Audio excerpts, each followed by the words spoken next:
Howdy guys, girls, everybody else, YouTube peeps. So this is the first real video on building a motorized trailer dolly or motivator. And it's probably the most complicated part, and it's not really that complicated. But it involves converting a cheap winch into a drive motor. And so I'm going to show you exactly how I do it. So, to be clear, you can do all of what I'm about to do with simple tools. It just takes longer.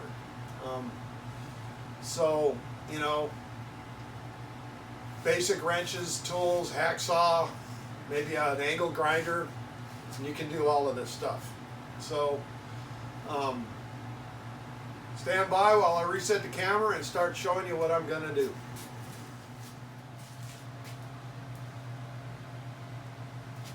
So anyway, what's this is a RUG-CEL rug cell. It's not a Harbor Freight, which is what I originally used. This is something I got off of Amazon, and it was about 80 bucks, something like that, for one of these. And it's funny, I was looking for one that had a wired remote, not a wireless remote, and that made it harder. So, see, I'm opening the box right now.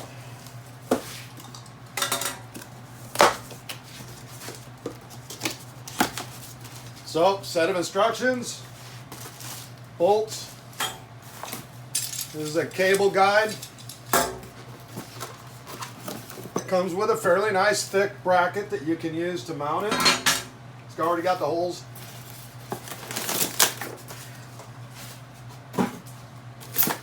The control, right? This is so you can, like, do your thing, right? More about that later. That's funny. See, the actual bolt that holds the thing on isn't even in there. That's funny.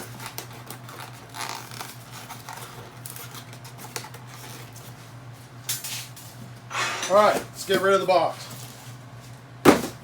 So,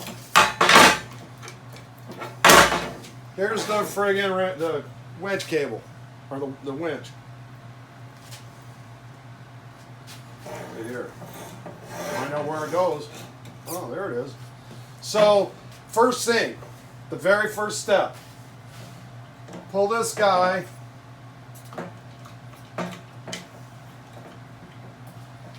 And you turn it half a turn to lock it. And what it does is it frees up the winch. So then,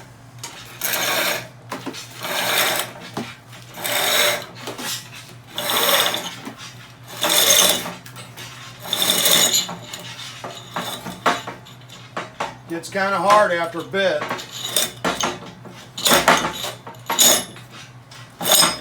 Right? There it is. Now, you're gonna need, I believe, it's 2.5 millimeter on this one. Take the grub screw loose, take the cable out. I'd put the grub screw back all the way in and tighten it down so it stays in there, right? So, now, this knob just screws off like this, right? And once that's done, so I'm thinking which one that is. I think it's a 4. Yeah. It's a 4 millimeter. Alright? And then these guys down here are something else. 3, I think. Is it 3? Alright. So, let me show you this up close. See these nuts in here? This is a spring that keeps the cable tight. We have to take that off. So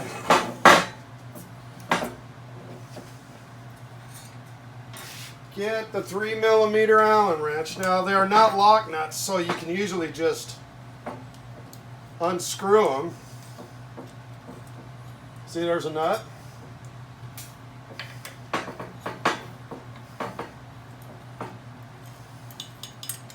All right. See, there's a thing. You know, I'm terrible at this. Okay, so now there's that. So then we go to the, there it goes. There's 2 bolts that hold this on, right?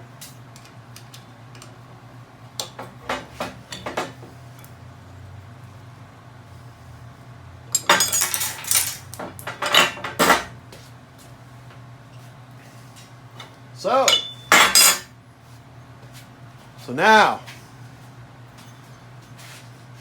this guy. See, there's a gear in there. We have to take that out. Now, I will say this. I have to take it out because I want to machine this. You probably really wouldn't have to. But for me, since I'm going to be grinding on this, I don't want to damage this little guy, so I got to take it apart. And so it's pretty easy. See if I can get in there where you can see this. See that little roll pin in there? That roll pin goes down in a hole and it has to come out.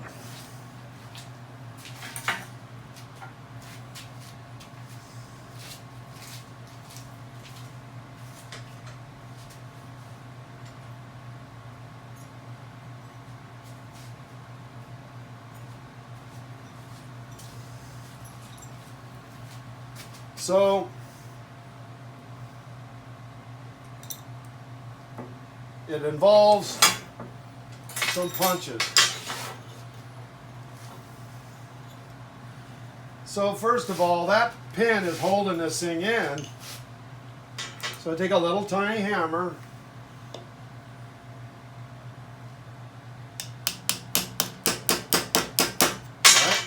Start it moving, take a smaller pin that goes down through the hole that'll fit through there. Right? So, see where the punch went? There's the little roll pin. Okay, so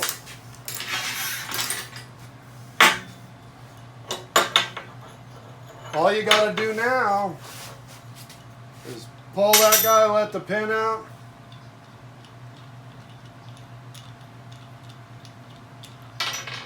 Screw the knob off.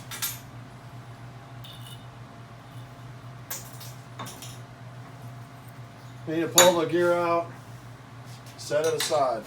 So, what you're left with is this guy. Cool.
Dun, dun, dun. Nice. So after you cut that piece off, then you gotta take this little hub, make it flat. So it's a different tool. I think I'll speed that up a hair.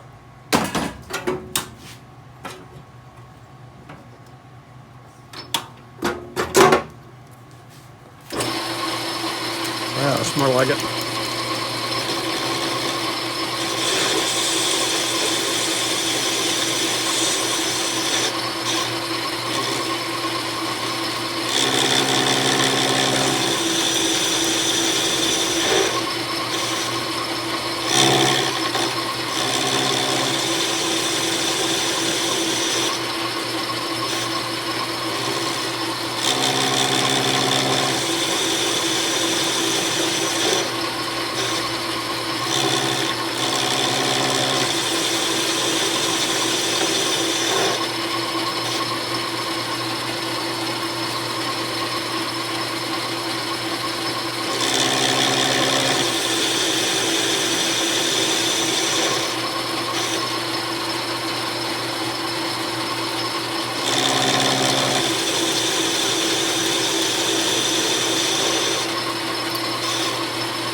That's all it takes.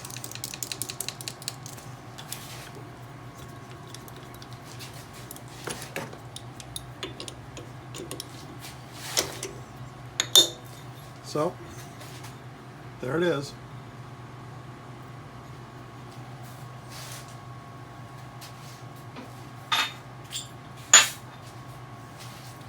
This is the Unihub. It's a bushed hub. Fits on here. So now I got to cut a keyway for this little key. That'll be the next.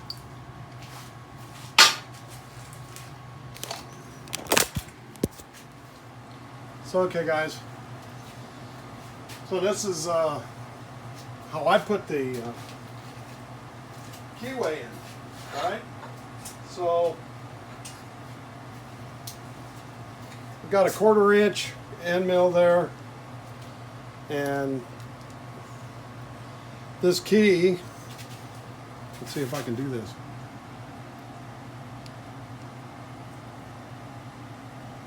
Okay. 185 thousandths.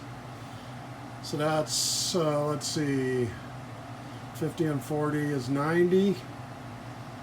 92 and a half. Basically almost 100 thousandths. So what I got it, you could do this with like a Dremel or something, but I have a mill. So start off by bringing it down where it touches.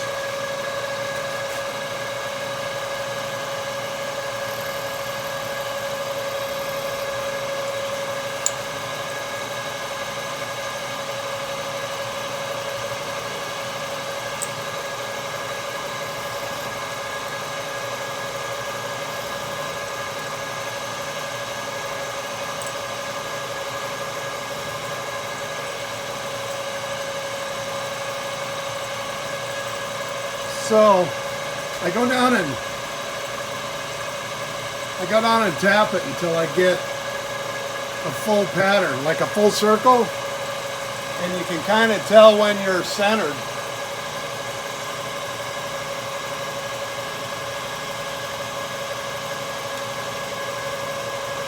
Okay, so I made a little mark right there.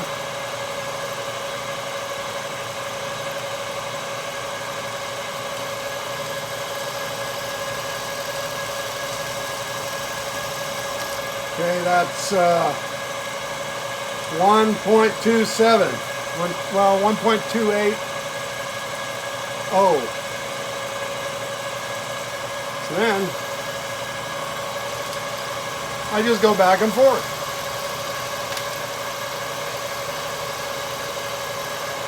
Go to the end, drop it a little bit, go to the other end.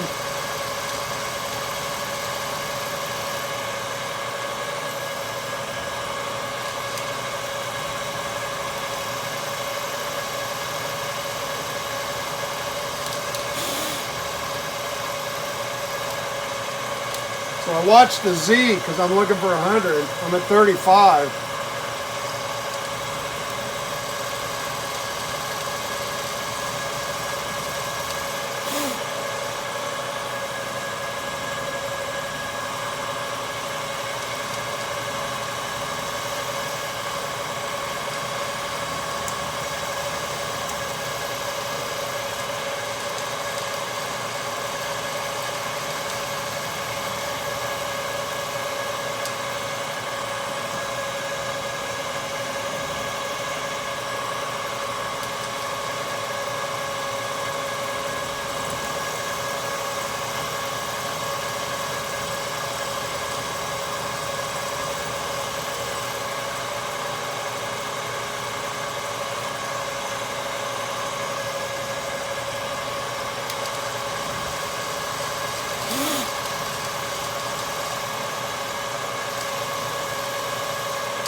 So I'm about 96.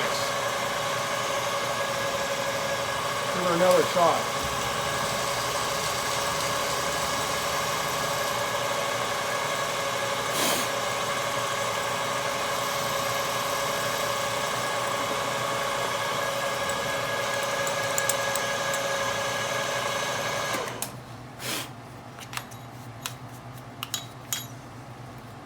Let's see. There it is.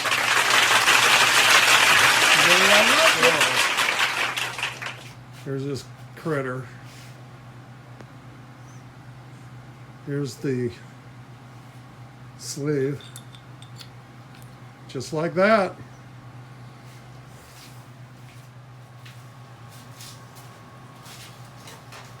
Hey guys, I want to stop right here and talk a little about the modifications you got to make to this. So I mentioned that you don't need a lathe to do this, and that's because you could real easily clamp this down or hang on to it, take a hacksaw and cut this off. You could do it with like a bandsaw. If you get it at the right angle or something. All you really need to do is get this center down to this about the same size so that you can put this split bushing on there. And this split bushing has cuts on the side, and when you get the gear, it fits over this taper. You get a tapered gear, what they call a tapered bushed gear, and it slides on here and it pinches this together and it clamps it down. Now this guy is 1 1/4 bore. This is a bit under 1 1/4, but it will clamp it. I put the key that comes with this in there because it makes sure that it cannot slip. So you can cut this off with a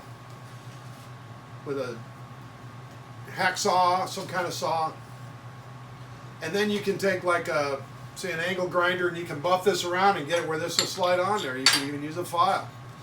But what about the keyway? So yeah, you don't need a mill to put the keyway. It just gets harder.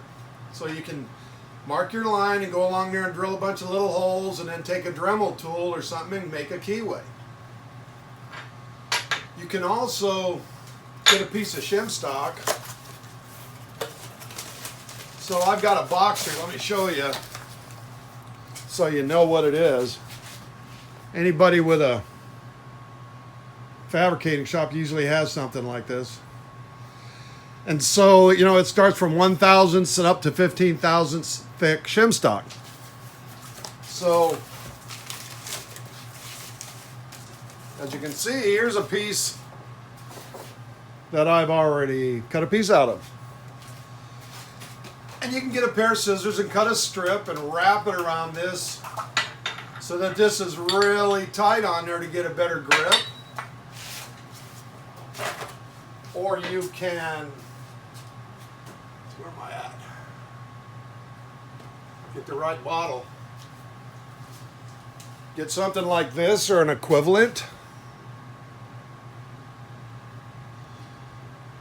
This is Loctite 680, and this is a retaining compound, not a thread lock. But again, I want to talk about the shim stock. This is 8/1000 shim stock, and when you cut it with a pair of scissors, it kind of curls the edges, so you need to dolly it out with a hammer. It makes it a lot easier to get in, trust me. When you use a hammer, you don't use it like a carpenter. Carpenters, they hold it really tight, good grip, and they swing it with control to hit a nail and knock a nail in, so you have to hit it hard. When you're dollying, you use a different technique. Let me reposition the camera and show you what I'm talking about.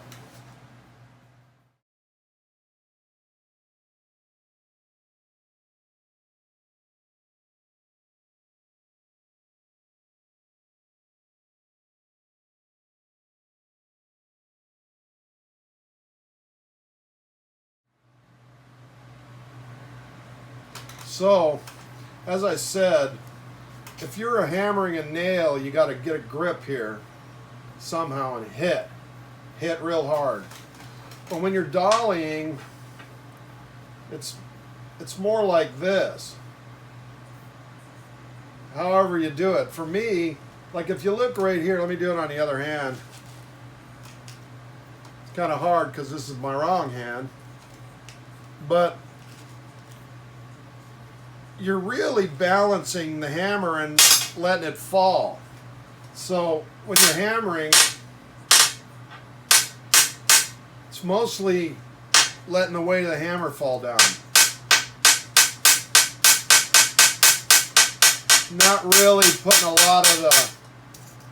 lot more impetus to it. It's really, and the reason for that is you're trying to coax the metal to bend a little bit or form a little bit, but you don't want it to go too far.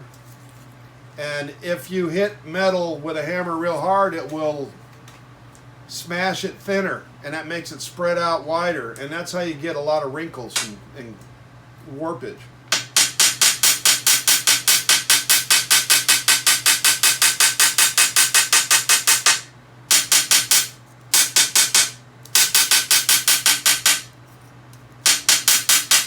Right? So that's how you get it. And then to curve it, I usually do something like this. Go on the edge of a table. My little stainless steel welding table works real good. Right? Kind of gets it down into the range. Especially on the edges. So then you can get it to fit into the thing, into the hub, right? Leave a little bit sticking out. See if this will work. With a little bit sticking out, it kind of splays open. Look at there. And so it's perfect. It just goes right into the hole. And now this guy isn't able to fall off. It's really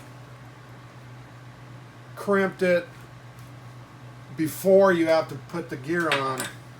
And since this is a tapered gear, when you tighten this down, it will pinch in against there. And that's the whole process.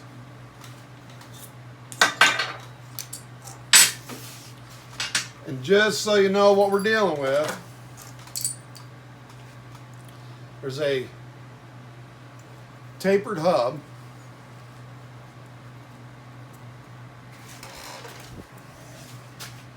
Let's see.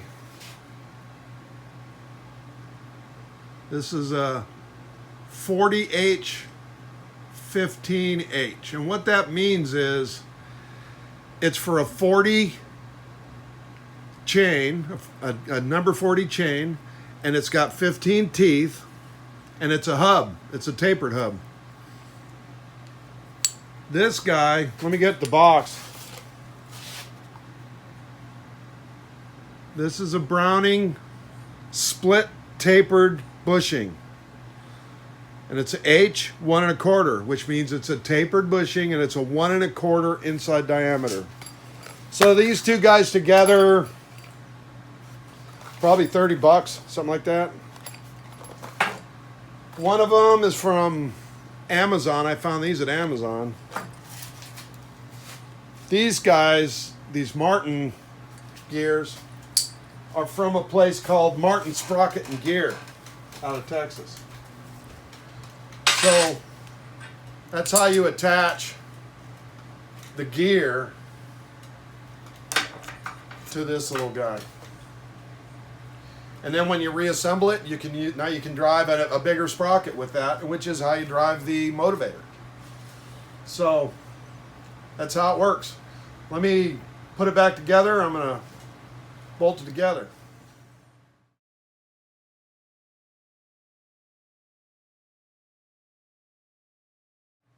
So put a sprocket key in there.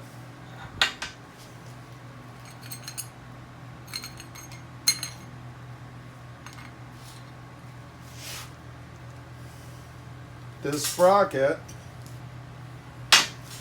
on the back, it's got threaded holes and non-threaded holes. So you can put these into the non-threaded holes to pull the sprocket together and tighten it onto the stub, or you can put them into threaded holes and push it apart again. That's the trick.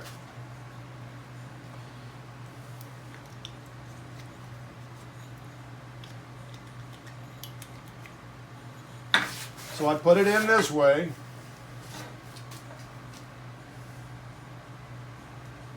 Kind of get the gear centered on this little hub, right? All right. So right. So that's how it looks. Then these guys are tightened down.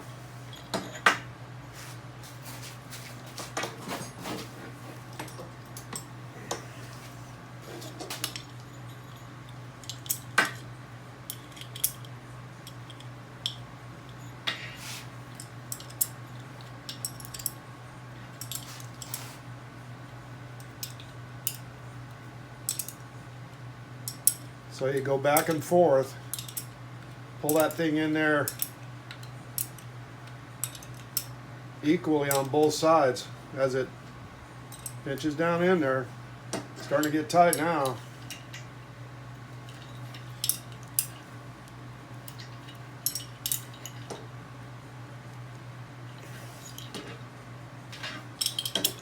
And you know, this part is kind of like judgment stuff.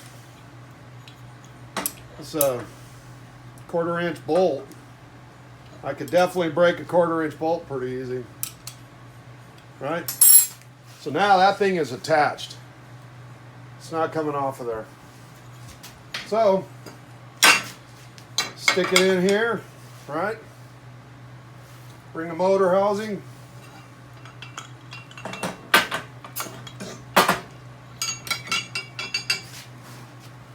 Get the 2 screws.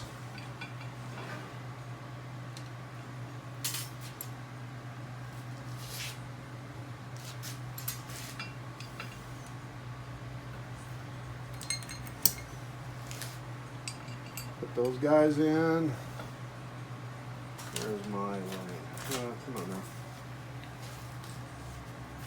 Use a 3mm Allen.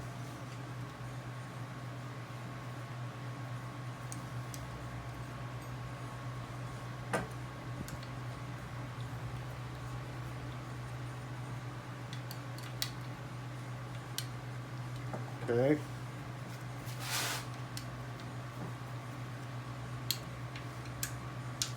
Like anything, you kind of want to do them equally. Keep straight. Tighten it up. Nice and snug.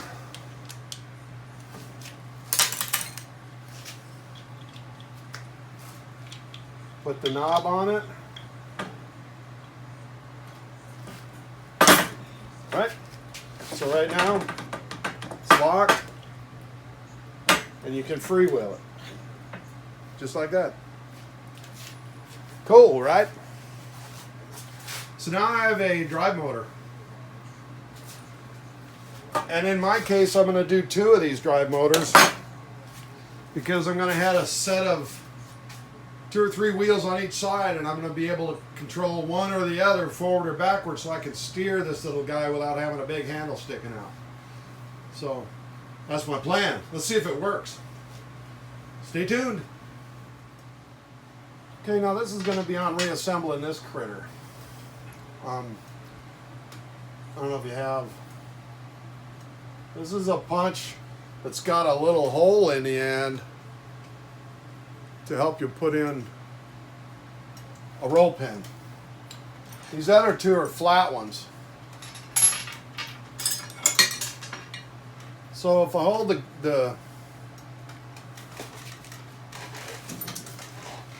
if I hold up this gear that's going to go in there, there's a hole here. That one goes through there. That's the one that you take the pin out with, right?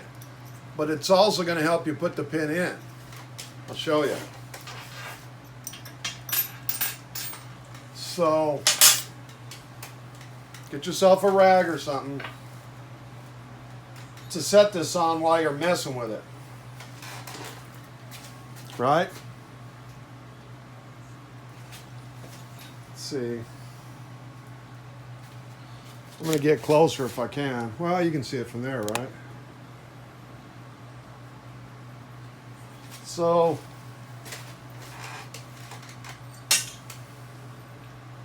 start with the spring, and it comes in from the back side. All right. So that's in there, and the spring's holding it. All right. To push it down, make sure you can see this. See, there's a hole. So if you push it down a little bit, but having the pin like halfway through the hole, see if I can get a look at it. Right. See? Gives you a little place for the, gives you a place to get the pin started, right? So I put the pin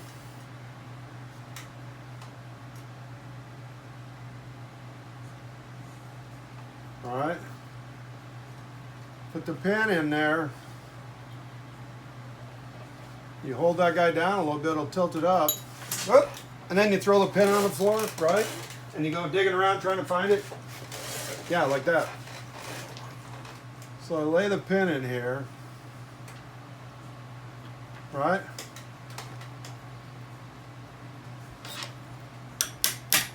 Give it a whack, see if you can get it started.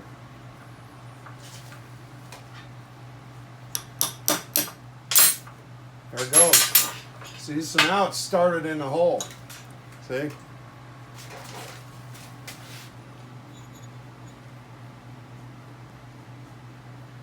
You get it started. Then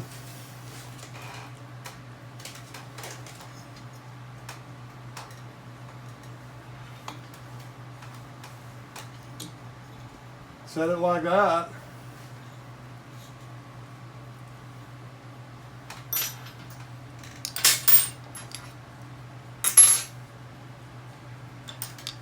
Oh, we got the wrong punch out here, huh?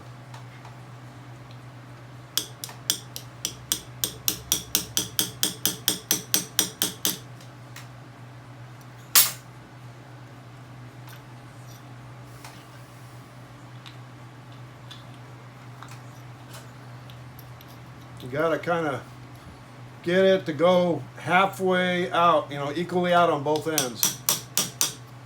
Yeah, now it's going.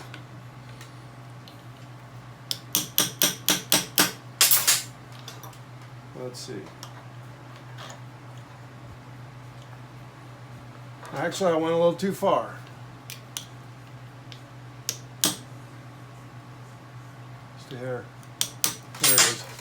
So when you're done, looks like that. And you can pull this guy and turn it. It goes in, that gear pops out the other side. That's what engages the winch. See?